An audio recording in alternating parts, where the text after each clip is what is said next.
On a Mazda Bongo, there's a drain hole under the bonnet which fills with water and splashes water all over the electrics. This isn't ideal, so you want to clear this drain hole. I do this with a length of flexible curtain rail, and when you poke this through it will actually bend round the pipe, and then you just need to give it a bit of a jiggle, and that should clear out the tube. You'll know it's clear because it will drain all the water out onto your driveway.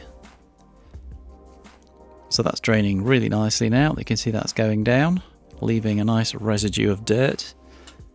So give the dirt a nice clean to prevent anything going rusty or anything. So it'll look nice then.